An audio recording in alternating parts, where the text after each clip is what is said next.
And I wonder how proud of them I should be, since I am free of the temptations of the noontime devil. But not free from others, so that I ask myself whether what I am now doing is not a sinful succumbing to the terrestrial passion of recollection, a foolish attempt to elude the flow of time and death.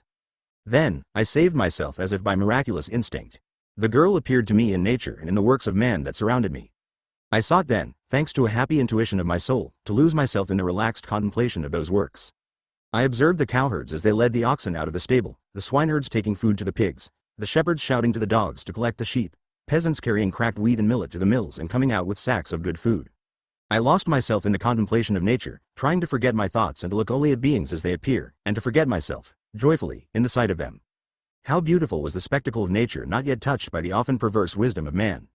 I saw the lamb, to which this name was given as if in recognition of its purity and goodness.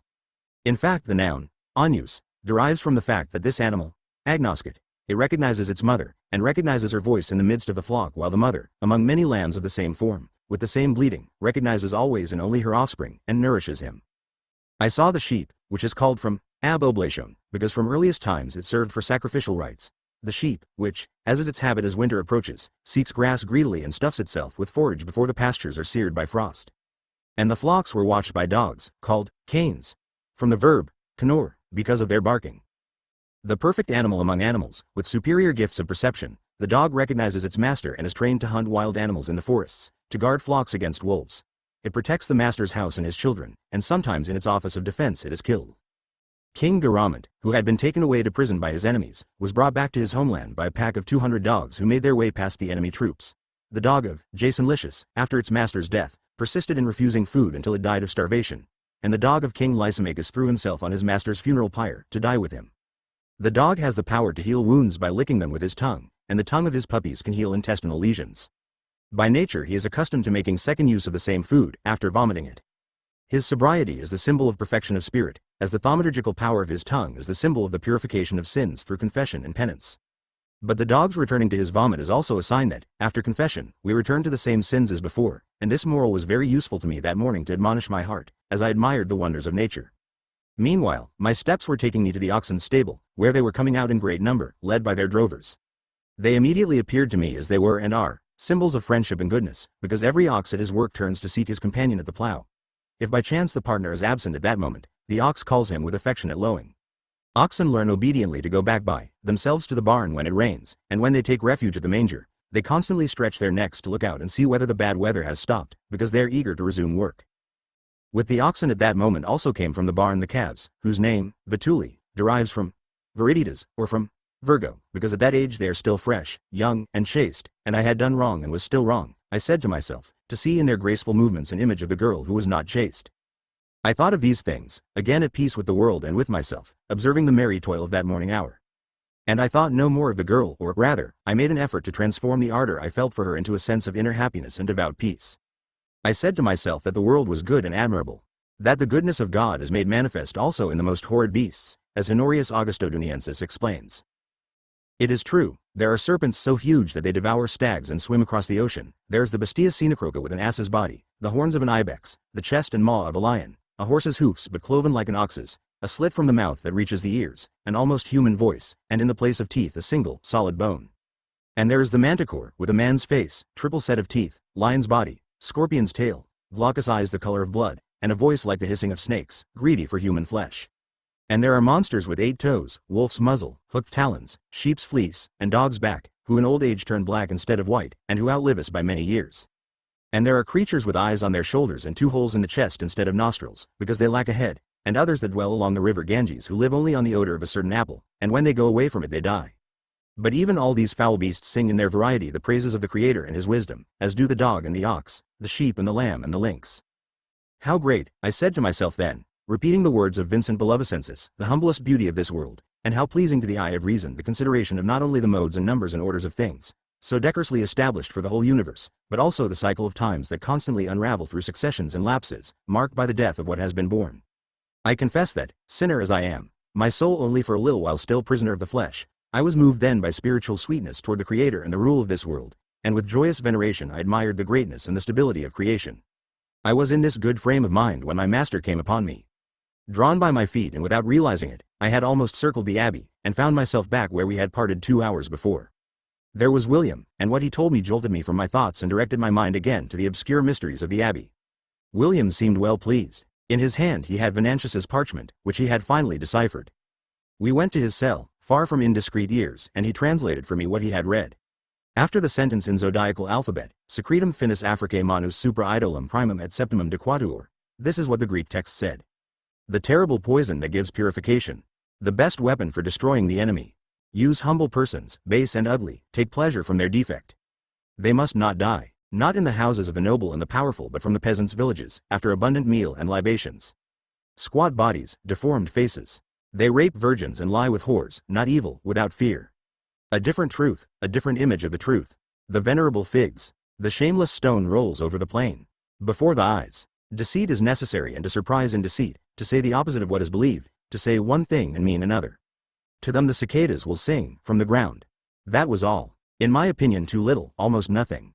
The words seemed the ravings of a madman, and I said as much to William. Perhaps. And it surely seems even madder thanks to my translation.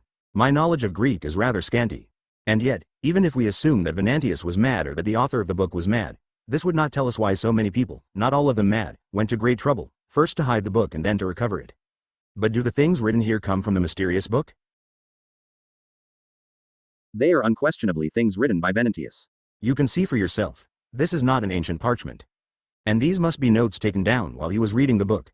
Otherwise Venantius would not have written in Greek. He has certainly copied, condensing them, some sentences he found in the book stolen from the Finis Africae. He carried it to the scriptorium and began to read it, noting down what seemed to him noteworthy. Then something happened. Either he felt ill or he heard someone coming up. So he put the book, with his notes, under his desk, probably planning to pick it up again the next evening.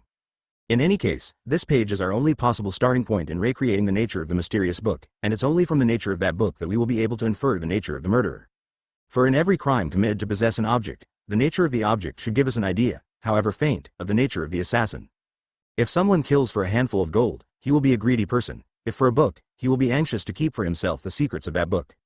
So we must find out what is said in the book we do not have. And from these few lines will you be able to understand what that book is. Dear Adza, these seem like the words of a holy text, whose meaning goes beyond the letter. Reading them this morning, after we had spoken with the cellarer, I was struck by the fact that here, too, there are references to the simple folk and to peasants as bearers of a truth different from that of the wise. The cellarer hinted that some strange complicity bound him to Malachi. Can Malachi have hidden a dangerous heretical text that Remigio had entrusted to him? Then Venantius would have read and annotated some mysterious instructions concerning a community of rough and base men in revolt against everything and everybody. But two facts work against this hypothesis of mine. The first is that Venantius didn't seem interested in such questions. He was a translator of Greek texts, not a preacher of heresies. The other is that sentences like the ones about the figs and the stone and the cicadas would not be explained by this first hypothesis. Perhaps they are riddles with another meaning, I ventured. Or do you have another hypothesis? I have, but it is still vague. It seemed to me, as I read this page, that I had read some of these words before, and some phrases that are almost the same, which I have seen elsewhere, returned to my mind. It seems to me, indeed, that this page speaks of something there has been talk about during these past days. But I cannot recall what. I must think it over. Perhaps I'll have to read other books. Why? To know what one book says you must read others. At times this can be so. Often books speak of other books. Often a harmless book is like a seed that will blossom into a dangerous book, or it is the other way around. It is the sweet fruit of a bitter stem. In reading Albert, couldn't I learn what Thomas might have said? Or in reading Thomas, know what Averroes said? True, I said, amazed. Until then I had thought each book spoke of the things, human or divine, that lie outside books. Now I realize that not infrequently books speak of books. It is as if they spoke among themselves. In the light of this reflection, the library seemed all the more disturbing to me. It was then the place of a long, centuries-old murmuring, an imperceptible dialogue between one parchment and another, a living thing, a receptacle of powers not to be ruled by a human mind, a treasure of secrets emanated by many minds, surviving the death of those who had produced them or had been their conveyors. But then, I said, what is the use of hiding books, if from the books not hidden you can arrive at the concealed ones? Over the centuries it is no use at all. In a space of years or days it has some use. You see, in fact, how bewildered we are. And as a library, then, an instrument not for distributing the truth but for delaying its appearance? I asked, dumbfounded. Not always and not necessarily. In this case it is. Sext, in which Adza goes hunting for truffles and sees the Minorites arriving, they confer at length with William and Uberdino, and very sad things are learned about John the 22nd. After these considerations my master decided to proceed no further. I have already said that he occasionally had moments of total inactivity, as if the ceaseless cycle of the stars had stopped, and he with it and with them. And so it was that morning. He stretched out on his pallet, staring into the void, his hands folded on his chest, barely moving his lips, as if he were reciting a prayer, but irregularly and without devotion. I thought he was thinking, and I resolved to respect his meditation. I returned to the courtyard and saw that the sun had grown weaker. Beautiful and clear as it had been, the morning, as the day approached the completion of its first half, was becoming damp and misty. Heavy clouds moved from the north and were invading the top of the mountain, covering it with a light brume. It seemed to be fog, and perhaps fog was also rising from the ground, but at that altitude it was difficult to distinguish the mists that rose from below and those that came down from above. It was becoming hard to discern the bulk of the more distant buildings. I saw Severinus gaily assembling the swineherds and some of their animals. He told me he was going to descend along the mountain slopes and into the valley to hunt for truffles. I wasn't familiar with that choice fruit of the underbrush, which was found in the peninsula and seemed typical especially of the Benedictine domains, whether at Norcia, the black ones, or in these lands, the white and more aromatic. Severinus explained to me what a truffle was, and how tasty, when prepared in the most diverse ways. And he told me it was very difficult to find, because it was hidden underground, more secret than a mushroom, and the only animals capable of unearthing it were pigs, following their smell. But on finding it they wanted to devour it themselves, and they had to be chased off at once, so that you could step in and dig up the truffle. I learned later that many lords did not disdain to join this hunt, following the pigs as if they were noblest hounds, and followed, in turn, by servants with hoes. I remember, indeed, that in later years a lord of my country, knowing I was acquainted with Italy, asked me why, as he had seen down there, some lords went out to pasture their pigs, and I laughed, realizing that, on the contrary, they were going in search of truffles. But when I told him that these lords hoped to find a truffle underground to eat it, he thought I had said they were seeking der Teufel, the devil, and he blessed himself devoutly, looking at me in amazement. Then the misunderstanding was cleared up and we both laughed at it.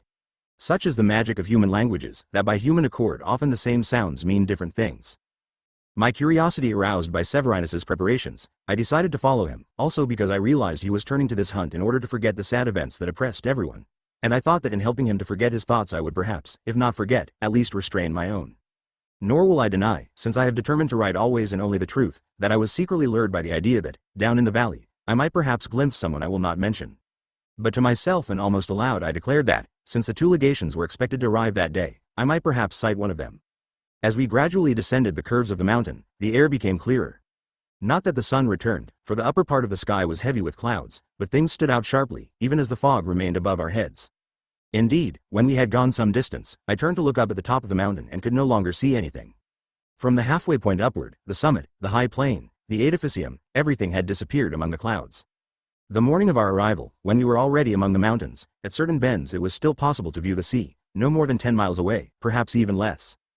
Our journey had been rich in surprises, because suddenly we would find ourselves on a kind of terrace in the mountain, which fell sharply down to beautiful bays, and then a little later we would enter deep chasms, where mountains rose among mountains, and one blocked from another the sight of the distant shore, while the sun could hardly force its way into the deep valleys. Never before had I seen, as I saw in that part of Italy, such narrow and sudden juttings of sea and mountains, of shores followed by alpine landscapes, and in the wind that whistled among the gorges you could catch the alternate conflict of the marine bombs with icy mountain gusts. That morning, however, all was gray, almost milky white, and there were no horizons even when the gorges opened out toward the distant shores. But I am dwelling on recollections of little interest as far as our story goes, my patient reader. So I will not narrate the ups and downs of our search for der Teufel, and I will tell, rather, of the legation of Friars Minor, which I was the first to sight. I ran at once to the monastery to inform William.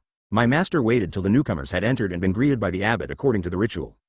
Then he went to meet the group, and there was a series of fraternal embraces and salutations.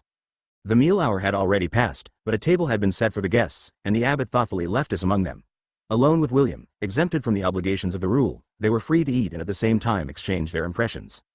After all, it was, God forgive me the unpleasant simile, like a council of war, to be held as quickly as possible before the enemy host, namely the Avignon legation, could arrive.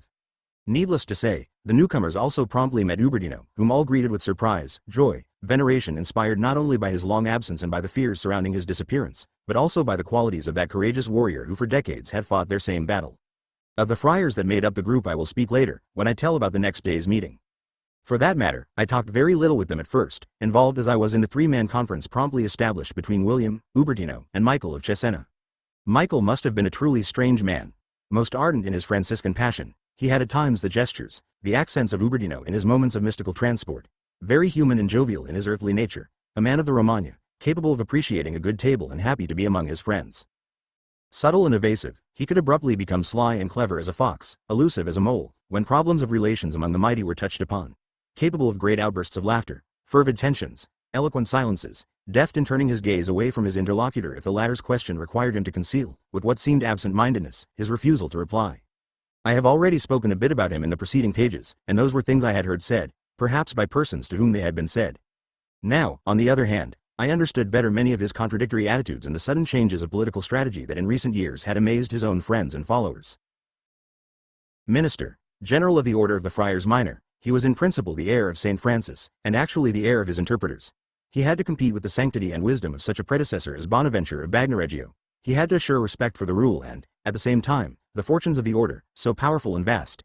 He had to keep an eye on the courts and on the city magistrates from whom the order, though in the guise of alms, received gifts and bequests, source of prosperity and wealth. And at the same time he had to make sure that the requirement of penance did not lead the more ardent spirituals to abandon the order, scattering that splendid community of which he was the head, in a constellation of bands of heretics. He had to please the Pope, the Emperor, the friars of the poor life, and St. Francis, who was certainly watching over him from heaven, as well as the Christian people, who were watching him from the earth. When John had condemned all spirituals as heretics, Michael had not hesitated to hand over to him 5 of the most unruly friars of Provence, allowing the pontiff to burn them at the stake.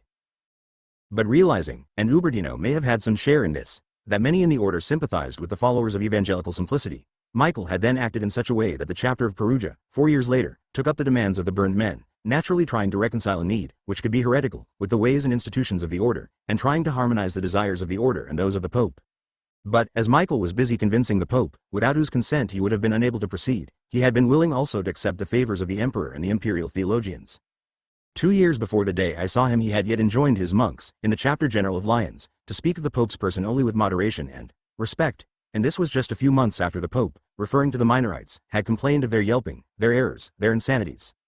But here he was at table, friendly, with persons who spoke of the Pope with less than no respect.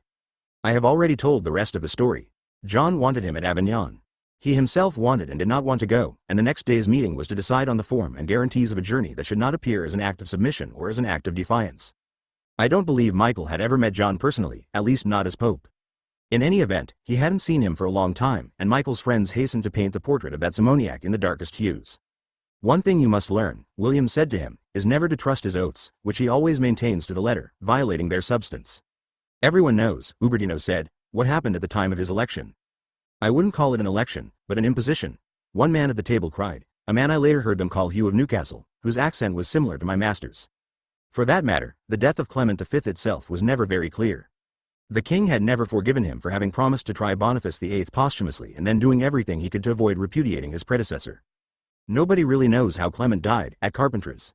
The fact is that when the cardinals met in Carpentras for the conclave, the new pope didn't materialize, because, quite rightly, the argument shifted to the choice between Avignon and Rome. I don't know exactly what happened at that time. It was a massacre, I'm told, with the cardinals threatened by the nephew of the dead pope, their servants slaughtered, the palace set afire, the cardinals appealing to the king, who says he never wanted the pope to desert Rome and they should be patient and make a good choice. Then Philip the Fair died, again God only knows how.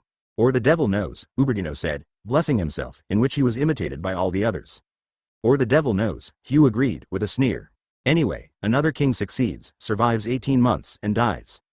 His newborn heir also dies in a few days' time, and the regent, the king's brother, assumes the throne. And this is Philip V. The very one who, when he was still Count of Poitiers, stopped the cardinals who were fleeing from Carpentras, Michael said. Yes, Hugh went on. He puts them again into conclave in Lyons, in the Dominicans' convent, swearing he will defend their safety and not keep them prisoner. But once they place themselves in his power, he does not just have them locked up, which is the custom, after all, but every day reduces their food until they come to a decision. And each one promises to support his claim to the throne. When he does assume the throne, the cardinals are so weary of being prisoners after 2 years, and so afraid of staying there for the rest of their lives, eating badly, that they agree to everything, the gluttons, and on the throne of Peter they put that gnome, who is now over 70. Gnome, yes, true, Ubertino said, laughing. And rather consumptive looking, but stronger and shrewder than anyone thought. Son of a cobbler, one of the legates grumbled. Christ was the son of a carpenter, Ubertino reproached him. That is not the point. He is a cultivated man, he studied law at Montpellier and medicine in Paris, he cultivated his friendships in the ways best suited to win the episcopal seats and the cardinals had when it seemed opportune to him, and as counselor of Robert the Wise in Naples he amazed many with his acumen. When Bishop of Avignon, he gave all the right advice, right, that is, for the outcome of that squalid venture, to Philip the Fair about how to ruin the Templars. And after his election he managed to foil a plot of cardinals who wanted to kill him. But this is not what I meant to talk about. I was speaking of his ability to betray vows without being accused of swearing falsely. To be elected, he promised Cardinal Orsini he would return the papal see to Rome, and when he was elected he swore on the consecrated host that if he were not to keep his promise, he would never mount a horse or a mule again. Well, you know what that fox did. After he had himself crowned in Lyons, against the will of the king, who wanted the ceremony to take place in Avignon, he traveled from Lyons to Avignon by boat. The monks all laughed. The Pope was a perjurer, but there was no denying he had a certain ingenuousness. He is without shame, William remarked. Didn't you say that John made no attempt to conceal his bad faith? Haven't you, Ubertino, told about what he said to Orsini on the day of his arrival in Avignon? To be sure, Ubertino said. He said to him that the sky of France was so beautiful he could not see why he should set foot in a city full of ruins, like Rome. And inasmuch as the Pope, like Peter, had the power to bind and to loosen, he was now exercising this power. And he decided to remain where he was, where he enjoyed being. And when Orsini tried to remind him that it was his duty to live on the Vatican Hill, he recalled him sharply to obedience and broke off the discussion. But I have not finished the story of the oath. On disembarking from the boat, John was to have mounted a white horse, to be followed by the cardinals on black horses, according to tradition. Instead he went to the episcopal palace on foot. Nor have I ever heard of his riding a horse again. And this is the man, Michael, you expect to abide by the guarantees he will give you? Michael remained silent for a long time. Then he said, I can understand the Pope's wish to remain in Avignon, and I will not dispute it. But he cannot dispute our desire for poverty and our interpretation of the example of Christ. Don't be ingenuous, Michael, William spoke up, your wishes, ours, make us appear sinister. You must realize that for centuries a greedier man has never ascended the papal throne. The whore of Babylon against whom our Ubertino used to fulminate, the corrupt popes described by the poets of your country, like that Alighieri, were meek lambs and sober compared to John. He is a thieving magpie, a Jewish usurer. In Avignon there is more trafficking than in Florence. I have learned of the ignoble transaction with Clement's nephew, Bertrand of Goth, he of the slaughter of carpenters, during which, incidentally, the cardinals were relieved of all their jewels. He had laid his hands on his uncle's treasure, which was no trifle, and John had not overlooked anything Bertrand had stolen. To the Cum Venerabiles John lists precisely the coins, the gold and silver vessels, the books, rugs, precious stones, ornaments. John, however, pretended not to know that Bertrand had seized more than 1.5 million gold florins during the sack of Carpentras. He questioned another 30,000 florins Bertrand confessed he had received from his uncle for a pious cause, namely for a crusade. It was agreed that Bertrand would keep half the sum for the crusade and donate the other half to the papal throne. Then Bertrand never made the crusade, or at least he has not made it yet, and the Pope has not seen a florin. He is not so clever, then, Michael remarked. That was the only time he has been outwitted in a matter of money, Ubertino said. You must know well the kind of tradesman you will be dealing with. In every other situation he has displayed a diabolical skill in collecting money. He is a Midas. Everything he touches becomes gold and flows into the coffers of Avignon. Whenever I entered his apartments I found bankers, money changers, and tables laden with gold, clerics counting florins and piling them neatly one on top of another. And you will see the palace he has had built for himself, with riches that were once attributed only to the Emperor of Byzantium or the Great Khan of the Tartars. And now you understand why he issued all those bulls against the ideal of poverty. But do you know that he has driven the Dominicans, to their hatred of our order, to carve statues of Christ with a royal crown, a tunic of purple and gold, and sumptuous sandals? In Avignon they display crucifixes where Christ is nailed by a single hand while the other touches a purse hanging from his belt, to indicate that he authorizes the use of money for religious ends. Oh, how shameless! Michael cried. But this is outright blasphemy. He has added, William went on, a third crown to the papal tiara, hasn't he, Ubertino? Certainly. At the beginning of the millennium Pope Hildebrand had assumed one, with the legend, Corona Regna de Manu Dei. The infamous Boniface later added a second, writing on it, Diadema Imperi de Manu Petri, and John has simply perfected the symbol. 3 crowns, the spiritual power, the temporal, and the ecclesiastical. A symbol worthy of the Persian kings, a pagan symbol. There was one monk who till then had remained silent, busily and devoutly consuming the good dishes the abbot had sent to the table. With an absent eye he followed the various discussions, emitting every now and then a sarcastic laugh at the Pope's expense, or a grunt of approval at the other monk's indignant exclamations. But otherwise he was intent on wiping from his chin the juices and bits of meat that escaped his toothless but voracious mouth, and the only times he had spoken a word to one of his neighbors were to praise some delicacy. I learned later that he was Master Jerome, that bishop of Kaffa whom, a few days before, Ubertino had thought dead. I must add that the news of his death 2 years earlier continued to circulate as the truth throughout Christendom for a long time, because I also heard it afterward.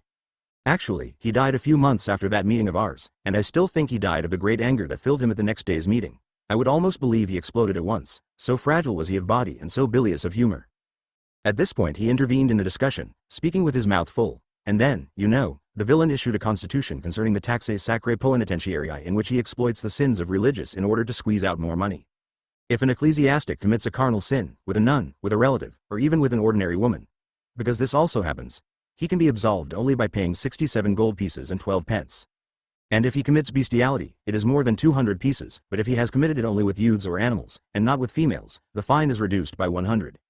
And a nun who has given herself to many men, either all at once or at different times, inside the convent or out, if she then wants to become abbess, must pay 131 gold pieces and 15 pence. Come, Messer Jerome, Ubertino protested, you know how little I love the Pope, but on this point I must defend him. It is a slander circulated in Avignon. I have never seen this constitution. It exists, Jerome declared vigorously. I have not seen it, either, but it exists. Ubertino shook his head, and the others fell silent. I realized they were accustomed to not paying great heed to Master Jerome, whom William had called a fool the other day. William tried to resume the conversation. In any case, true or false as it may be, this rumor tells us the moral climate of Avignon, where all, exploited and exploiters, know they are living more in a market than at the court of Christ's vicar. When John ascended the throne there was talk of a treasure of 70,000 florins, and now there are those who say he has amassed more than 10 million. It is true, Ubertino said. Ah, Michael, you have no idea of the shameful things I had to see in Avignon. Let us try to be honest, Michael said. We know that our own people have also committed excesses. I have been told of Franciscans who made armed attacks on Dominican convents and despoiled their rival monks to impose poverty on them. This is why I dared not oppose John at the time of the events in Provence. I want to come to an agreement with him. I will not humiliate his pride, I will only ask him not to humiliate our humility. I will not speak to him of money, I will ask him only to agree to a sound interpretation of Scripture. And this is what we must do with his envoys tomorrow. After all, they are men of theology, and not all will be greedy like John. When some wise men have determined an interpretation of Scripture, he will not be able to. Ubertino interrupted him. Why, you do not yet know his follies in the field of theology. He really wants to bind everything with his own hand, on earth and in heaven. On earth we have seen what he does. As for heaven, well, he has not yet expressed the ideas I cannot divulge to you, not publicly, at least, but I know for certain that he has whispered them to his henchmen. He is planning some mad if not perverse propositions that would change the very substance of doctrine and would deprive our preaching of all power. What are they? Many asked. Ask Berengar, he knows, he told me of them. Ubertino had turned to Berengar Deloni, who over the past years had been one of the most determined adversaries of the Pope at his own court. Having come from Avignon, he had joined the group of the other Franciscans 2 days earlier and had arrived at the abbey with them. It is a murky and almost incredible story, Berengar said. It seems John is planning to declare that the just will not enjoy the beatific vision until after judgment. For some time he has been reflecting on the 9th verse of the 6th chapter of the Apocalypse, where the opening of the 5th seal is discussed, where under the altar appear those who were slain for testifying to the word of God and who ask for justice. To each is given a white robe, and they are told to be patient a little longer. A sign, John argues, that they will not be able to see God in his essence until the last judgment is fulfilled. To whom has he said these things? Michael asked, horrified. So far only to a few intimates, but word has spread. They say he is preparing an open declaration, not immediately, perhaps in a few years. He is consulting his theologians. Ha. Jerome sneered as he ate. And, more, it seems that he wants to go further and assert that nor will hell be opened before that day, not even for the devils. Lord Jesus, assist us. Jerome cried. And what will we tell sinners, then, if we cannot threaten them with an immediate hell the moment they are dead? We are in the hands of a madman, Ubertino said. But I do not understand why he wants to assert these things. The whole doctrine of indulgences goes up in smoke, Jerome complained, and not even he will be able to sell any after that. Why should a priest who has committed the sin of bestiality pay so many gold pieces to avoid such a remote punishment? Not so remote, Ubertino said firmly. The hour is at hand. You know that, dear brother, but the simple do not know it. This is how things stand, cried Jerome, who no longer seemed to be enjoying his food. What an evil idea. Those preaching friars must have put it into his mind. Ah, and he shook his head. But why? Michael of Cesena returned to this question. I don't believe there's a reason, William said. It's a test he allows himself, an act of pride. He wants to be truly the one who decides for heaven and earth. I knew of these whisperings, William of Ockham had written me. We shall see in the end whether the Pope has his way or the theologians have theirs, the voice of the whole Church, the very wishes of the people of God, the bishops. Oh, on doctrinal matters he can bend even the theologians to his will, Michael said sadly. Not necessarily, William replied. We live in times when those learned in divine things have no fear of proclaiming the Pope a heretic. Those learned in divine things are in their way the voice of the Christian people. And not even the Pope can set himself against them now. Worse, still worse, Michael murmured, frightened. On one side a mad Pope, on the other the people of God, who, even if through the words of his theologians, will soon claim to interpret scripture freely. Why, was what your people in Perugia did any different? William asked. Michael reacted as if stung. That is why I want to meet the Pope. We can do nothing if he is not in agreement. We shall see, William said in an enigmatic tone. My master was truly very sharp. How could he foresee that Michael himself would later decide to support the theologians of the empire and to support the people in condemning the Pope? How could William foresee that, in 4 years' time, when John was first to pronounce his incredible doctrine, there would be an uprising on the part of all Christianity? If the beatific vision was thus postponed, how could the dead intercede for the living? And what would become of the cult of the saints? It was the Minorites themselves who would open hostilities in condemning the Pope, and William of Ockham would be in the front rank, stern and implacable in his arguments. The conflict was to last for 3 years, until John, close to death, made partial amends. I heard him described, years later, as he appeared in the consistory of December 1334, smaller than he had seemed previously, withered by age, 85 years old and dying, his face pale, and he was to say, the fox, so clever in playing on words not only to break his own oaths but also to deny his own stubbornness. We confess and believe that the souls separated from the body and completely purified are in heaven, in paradise with the angels, and with Jesus Christ, and that they see God in his divine essence, clearly, face to face. And then, after a pause, it was never known whether this was due to his difficulty in breathing or to his perverse desire to underline the last clause as adversative, to the extent to which the state and condition of the separated soul allows it. The next morning, a Sunday, he had himself laid on a long chair with reclining back, and he received the cardinals, who kissed his hand, and he died. But again I digress, and tell things other than those I should tell. Yet, after all, the rest of that conversation at table does not add much to the understanding of the events I am narrating. The Minorites agreed on the stand to be taken the next day. They sized up their adversaries one by one. They commented with concern on the news, announced by William, of the arrival of Bernard Guay. And even more on the fact that Cardinal Bertrand del Paggetto would be presiding over the Avignon legation. 2 inquisitors were too many. A sign they planned to use the argument of heresy against the Minorites. So much the worse, William said. We will treat them as heretics. No, Michael said. Let us proceed cautiously. We must not jeopardize any possible agreement. As far as I can see, William said, though I also worked for the realization of this meeting, and you know it, Michael, I do not believe the Avignonis are coming here to achieve any positive result. John wants you at Avignon alone, and without guarantees. But the meeting will have at least one function, to make you understand that. It would have been worse if you had gone there before having had this experience.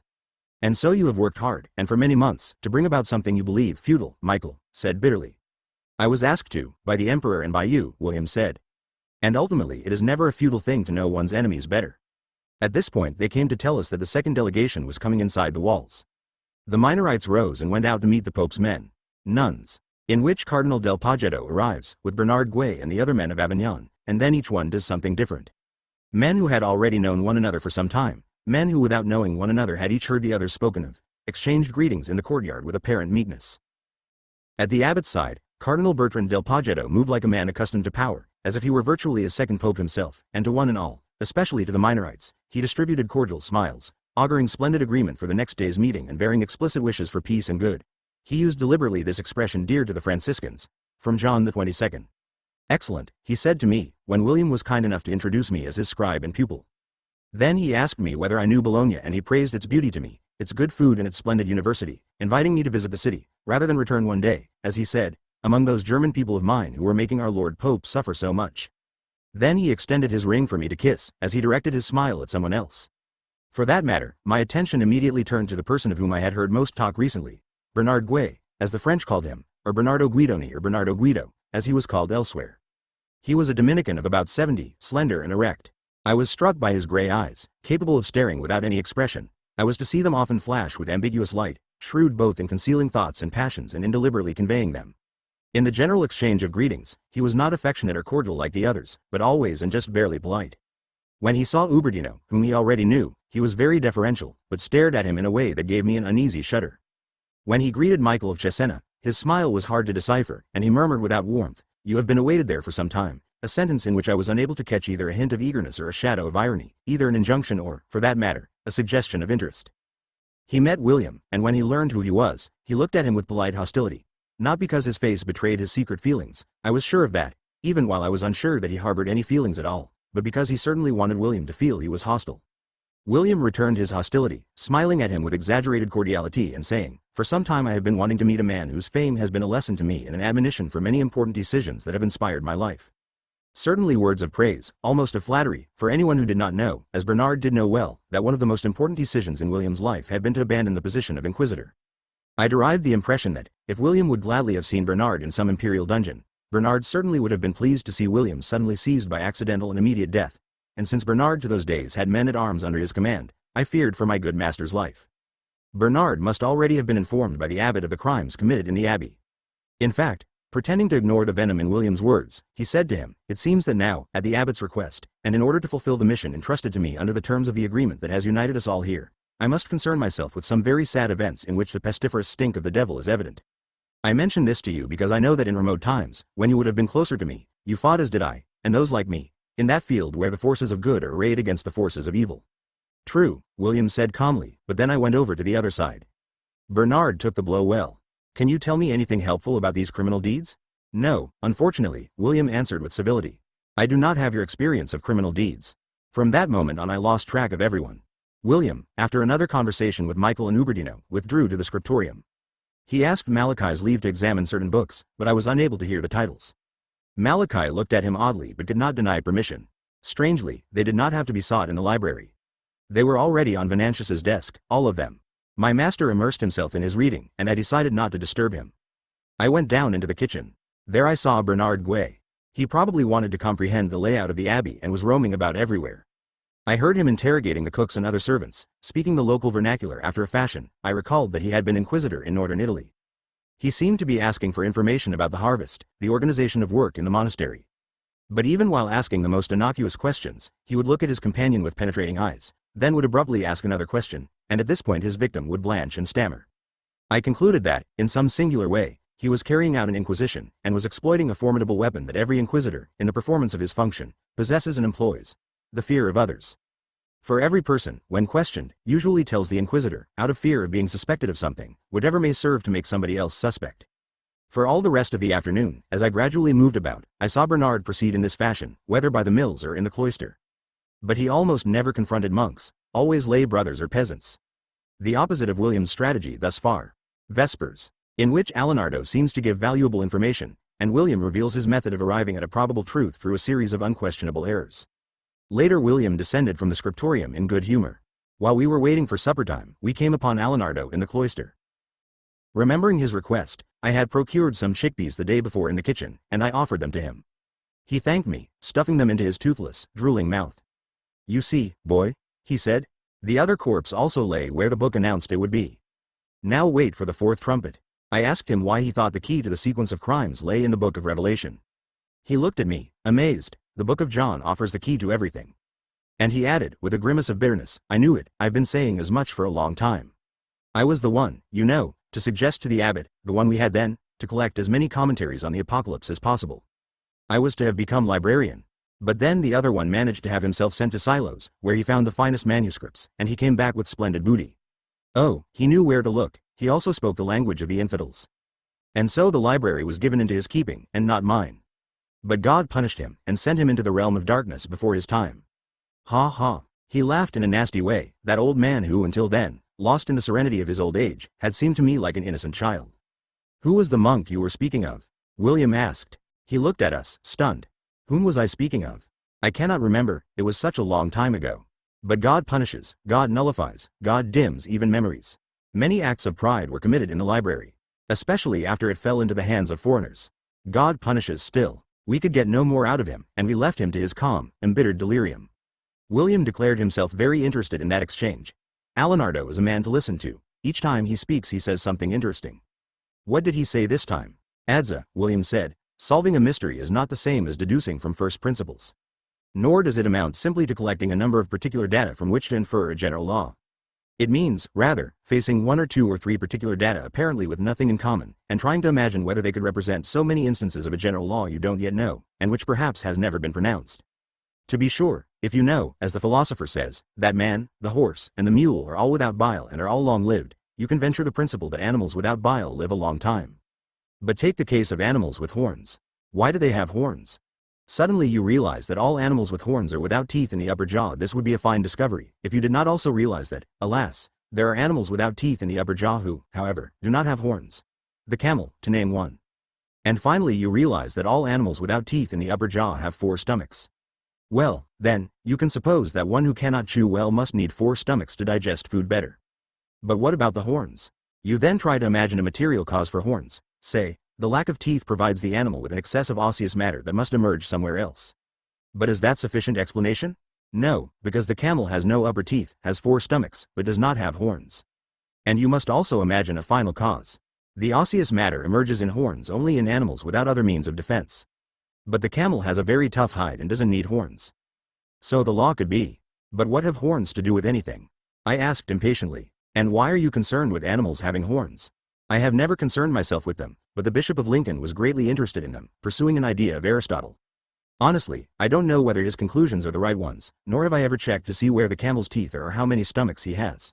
I was trying to tell you that the search for explicative laws in natural facts proceeds in a tortuous fashion. In the face of some inexplicable facts you must try to imagine many general laws, whose connection with your facts escapes you. Then suddenly, in the unexpected connection of a result, a specific situation, and one of those laws, you perceive a line of reasoning that seems more convincing than the others. You try applying it to all similar cases, to use it for making predictions, and you discover that your intuition was right. But until you reach the end you will never know which predicates to introduce into your reasoning and which to omit. And this is what I am doing now. I line up so many disjointed elements and I venture some hypotheses. I have to venture many, and many of them are so absurd that I would be ashamed to tell them to you. You see, in the case of the horse Brunellus, when I saw the clues I guessed many complementary and contradictory hypotheses. It could be a runaway horse, it could be that the abbot had ridden down the slope on that fine horse, it could be that one horse, Brunellus, had left the tracks in the snow and another horse, Favellus, the day before, the traces of mane in the bush, and the branches could have been broken by some men. I didn't know which hypothesis was right until I saw the cellarer and the servants anxiously searching. Then I understood that the Brunellus hypothesis was the only right one, and I tried to prove it true, addressing the monks as I did. I won, but I might also have lost. The others believed me wise because I won, but they didn't know the many instances in which I have been foolish because I lost, and they didn't know that a few seconds before winning I wasn't sure I wouldn't lose. Now, for the events of the Abbey I have many fine hypotheses, but there is no evident fact that allows me to say which is best. So, rather than appear foolish afterward, I renounce seeming clever now. Let me think no more, until tomorrow at least. I understood at that moment my master's method of reasoning, and it seemed to me quite alien to that of the philosopher, who reasons by first principles, so that his intellect almost assumes the ways of the divine intellect. I understood that, when he didn't have an answer, William proposed many to himself, very different one from another.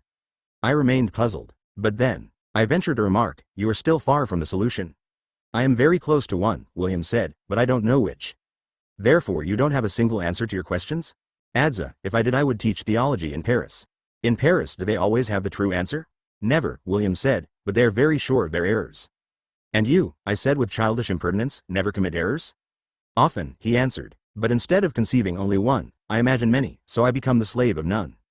I had the impression that William was not at all interested in the truth, which is nothing but the adjustment between the thing and the intellect. On the contrary, he amused himself by imagining how many possibilities were possible. At that moment, I confess, I despaired of my master and caught myself thinking, good thing the Inquisitor has come. I was on the side of that thirst for truth that inspired Bernard Guay. And in this culpable mood, more torn than Judas on the night of Holy Thursday, I went with William into the refectory to eat my supper. Compline, in which Salvator tells of a prodigious spell. The supper for the legation was superb. The abbot must have known well both human weaknesses and the customs of the papal court, which, I must say, did not displease Brother Michael's Minorites, either. The freshly slaughtered pigs were to have produced blood pudding according to the Monte Cassino recipe, the cook had told us. But Venantius's wretched end had obliged them to throw away all the pig's blood, though they would eventually slaughter some more pigs. I believe that in those days everyone abhorred the idea of killing the Lord's creatures. Nevertheless, we had a ragout of pigeon, marinated in the wine of those lands, and roast rabbit, St. Clair's pasties, rice with the almonds of those hills, the blanc mange of fast days, that is, and borage tarts, stuffed olives, fried cheese, mutton with a sauce of raw peppers, white broad beans, and exquisite sweets, St. Bernard's cake, St. Nicholas's pies, St. Lucis dumplings, and wines, and herb liqueurs that put everyone in a good humor, even Bernard Guay, usually so austere, an elixir of lemon verbena, walnut wine, wine against the gout, and gentian wine. It seemed an assembly of gluttons, except that every sip or every morsel was accompanied by devotional readings. In the end, all rose very happy, some mentioning vague ailments as an excuse not to go down to Compline. But the abbot did not take offense. Not all have the privilege and the obligations we assume on being consecrated in our order. As the monks departed, my curiosity made me linger in the kitchen, where they were preparing to lock up for the night. I saw Salvatore slip off toward the garden with a bundle under his arm. My curiosity still further aroused, I followed and called him. He tried to evade me, but when I questioned him he replied that in the bundle, which moved as if inhabited by something alive, he was carrying a basilisk. Cave basiliscium, the rex of serpenti, tant plano of poison that it all shines to whores. Che de cam, il veleno, even the stink comes to whores and kills you. Poisons you, and it has black spots on his back, and a head like a coke, and half goes erect over the terra, and half on the terra like the other serpents. And it kills the belula. The belula? O.C. Parvisimum animal, just a bit plus long than the rat, and also called the muskrat. And so the serp and the bata. And when they bite it, the belula runs to the funicular or to the cicerbita and chews it, and comes back to the battaglia. And they say it generates through the oculi, but most say they're wrong. I asked him what he was doing with a basilisk and he said that was his business. Now completely overwhelmed by curiosity, I said that these days, with all the deaths, there could be no more secret matters, and I would tell William. Then Salvatore ardently begged me to remain silent, opened the bundle, and showed me a black cat. He drew me closer and, with an obscene smile, said that he didn't want the cellarer, who was powerful, or me, young and handsome, to enjoy the love of the village girls anymore, when he couldn't because he was ugly and a poor wretch. But he knew a prodigious spell that would make every woman succumb to love. You had to kill a black cat and dig out its eyes, then put them in 2 eggs of a black hen, 1 eye in 1 egg, 1 eye in the other, and he showed me 2 eggs that he swore he had taken from appropriate hens. Then you had to let the eggs rot in a pile of horse dung, and he had one ready in a corner of the vegetable garden where nobody ever went, and there a little devil would be born from each egg, and would then be at your service, procuring for you all the delights of this world. But, alas, he told me, for the magic spell to work, the woman whose love he wanted had to spit on the eggs before they were buried in the dung, and that problem tormented him, because he would have to have the woman in question at hand that night, and make her perform the ritual without knowing its purpose. A sudden heat seized me, in the face, or the viscera, or in my whole body, and I asked in a faint voice whether that night he would bring the same girl within the walls. He laughed, mocking me, and said I was truly gripped by a great lust. I said not, that I was asking out of pure curiosity, and then he said there were plenty of women in the village, and he would bring up another, even more beautiful than the one I liked. I supposed he was lying to me to make me go away. And in any case what could I have done? Follow him all night, when William was awaiting me for quite different enterprises? And again see her, if it was she, toward whom my appetites drove me while my reason drove me away, and whom I should never see again even though I did desire to see her further? Surely not. So I persuaded myself that Salvatore was telling the truth, as far as the woman was concerned. Or perhaps he was lying about everything, and the spell he described was a fantasy of his naive, superstitious mind, and he would not do anything. I became irritated with him, treated him roughly, told him that for that night he would do better to go to bed, because archers were patrolling the abbey. He answered that he knew the abbey better than the archers did, and with this fog nobody would see anybody. Indeed, he said to me, I'm going to run off now, and you won't see me anymore, even if I were 2 feet away having my pleasure with the girl you desire. He expressed himself with different words, but this was the meaning of what he said. I left, indignant, because it was unworthy of me, nobleman and novice, to dispute with such rabble. I joined William and we did what was to be done. That is, we prepared to follow Compline at the rear of the nave, so that when the office ended we would be ready to undertake our second, for me, third, journey into the bowels of the labyrinth. After Compline, in which they visit the labyrinth again, reach the threshold of the Finis Africae, but cannot enter because they do not know what the 1st and 7th of the 4 are, and, finally, Adza has a recurrence, though a very erudite one, of his love malady. The visit to the library cost us long hours of work. Described in words, the verification we aimed to carry out was simple, but our progress by lamplight as we read the legends, marked the passages in the blank walls on the map, recorded the initials, followed the various routes that the play of openings and obstacles allowed us, was very long. And tedious. It was bitter cold. The night was not windy and we did not hear those faint whistlings that had upset us the first evening, but a damp, icy air entered from the arrow slits. We had put on woolen gloves so as to be able to touch the volumes without having our hands become numb. But they were the kind used for writing in winter, the fingertips left bare, and sometimes we had to hold our hands to the flame or put them against our chests or clap them as we hopped about, half frozen. For this reason we didn't perform the whole task consecutively. We stopped to browse in the cases, and now that William, with his new glasses on his nose, could linger and read the books, at every title he discovered he let out exclamations of happiness, either because he knew the work, or because he had been seeking it for a long time, or finally because he had never heard it mentioned and was highly excited and titillated. In short, for him every book was like a fabulous animal that he was meeting in a strange land. And as he leafed through one manuscript, he ordered me to look for others. See what's in that case. And I, deciphering and shifting volumes, said, Histories Anglorum of Bede. And also by Bede, de Edificatione Templi, de Tabernaculo, de Temperibus et Computo et Chronica et Circuli Dionysi, Orthographia, de Ratione Metrorum, Vita Sancti Cuthberti, Ars Metrica. Naturally, the complete works of the Venerable. And look at these. De rhetorica cognation, locorum rhetoricorum distinctio, and here many grammarians, Persin, Honoratus, Donatus, Maximus, Victorinus, Eudicius, Phocas, Asper. Odd, I thought at first that here there were authors from Anglia. Let us look below. Hesperica, famines. What is that? A Hibernian poem. Listen. Hoc spumans mundanas obviat pelagius orsterestris amniosis fluctibus cutat margines. Saxias undosis molibus eruit avionias. Infima bomboso verdus miscit glarius asperfero spurgat spumas sulco, sonoris frequentor quadatur labras.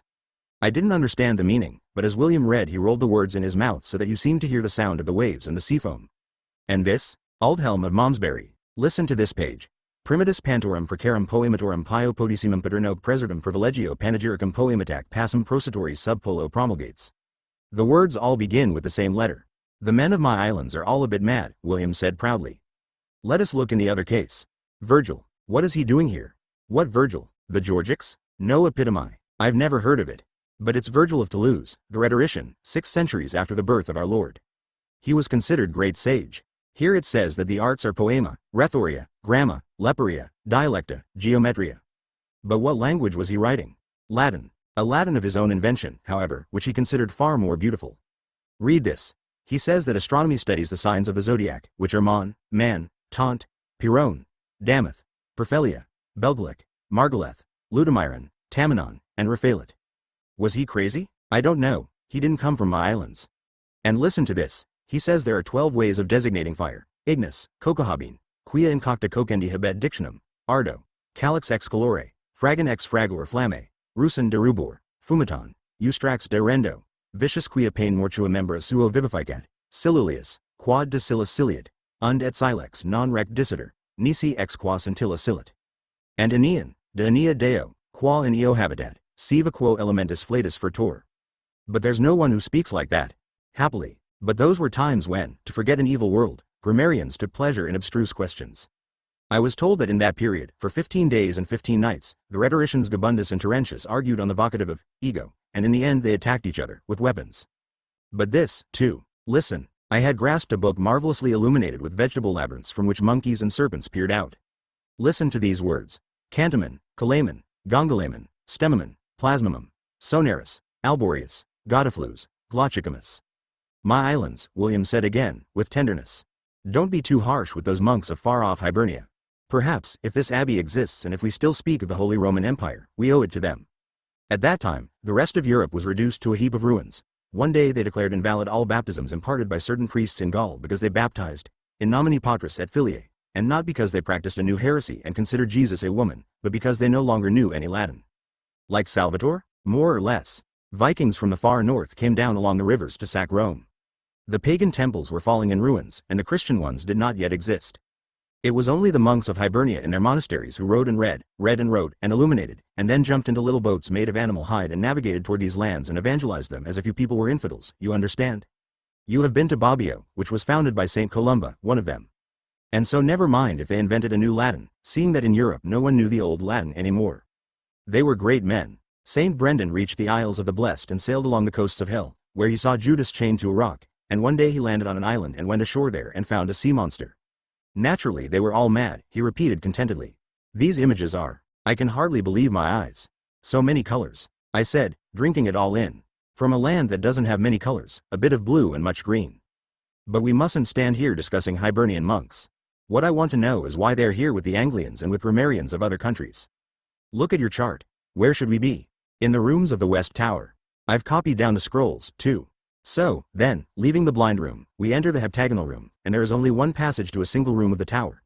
The letter in red is H. Then we go from room to room, moving around the tower, and we return to the blind room. The sequence of the letters spells, you are right, Hibernia, if we come from the blind room back into the heptagonal, which, like all the others, has the letter A for apocalypsis. So there are the works of the authors of Ultima Thule, and also the grammarians and rhetoricians, because the men who arranged the library thought that a grammarian should remain with the Hibernian grammarians, even if he came from Toulouse. It is a criterion, you see? We are beginning to understand something. But in the rooms of the East Tower, where we came in, we read fons. What does that mean? Read your map carefully. Keep reading the letters of the rooms that follow, in order of access. Fons A D A E U. No, Fons a day. The U is the second East blind room, I remember it. Perhaps it fits into another sequence. And what did we find in the Fonza day, that is, in the earthly paradise? Remember that the room with the altar facing the rising sun is there. There were many Bibles there, and commentaries on the Bible, only books of Holy Scripture.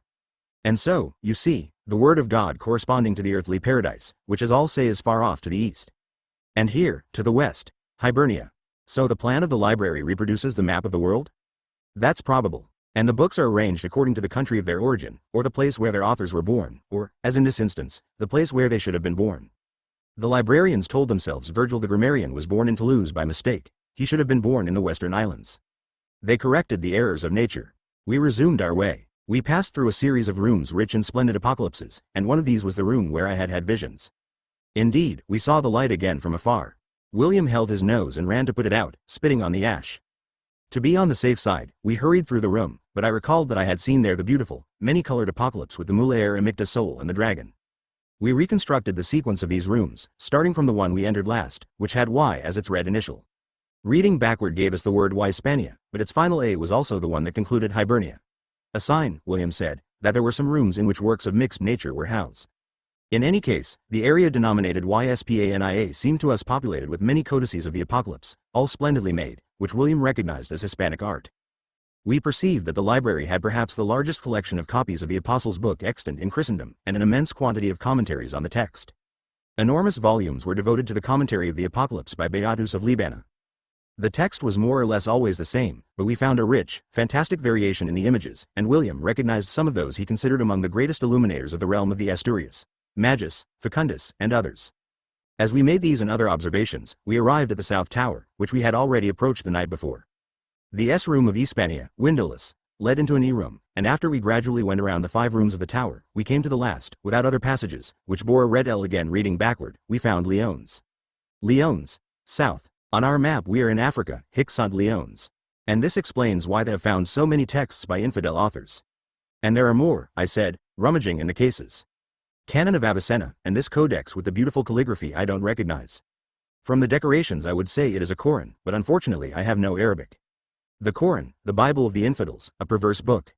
A book containing a wisdom different from ours. But you understand why they put it here, where the lions, the monsters, are. This is why we saw that book on the monstrous animals, where you also found the unicorn. This area called Lyons contains the books that the creators of the library considered books of falsehood. What's over there? They're in Latin, but from the Arabic. Ayyub al-Ruhawi, a treatise on canine hydrophobia. And this is a book of treasures. And this is De Aspectibus of Alhazen. You see, among monsters and falsehoods they have also placed works of science from which Christians have much to learn. That was the way they thought in the times when the library was built. But why have they also put a book with the unicorn among the falsehoods? I asked. Obviously the founders of the library had strange ideas. They must have believed that this book which speaks of fantastic animals and beasts living in distant lands was part of the catalogue of falsehoods spread by the infidels. But is the unicorn a falsehood? It's the sweetest of animals and a noble symbol. It stands for Christ, and for chastity. It can be captured only by setting a virgin in the forest, so that the animal, catching her most chaste odor, will go and lay its head in her lap, offering itself as prey to the hunter's snares. So it is said, Adza. But many tend to believe that it's a fable, an invention of the pagans. What a disappointment, I said. I would have liked to encounter one, crossing a wood. Otherwise what's the pleasure of crossing a wood?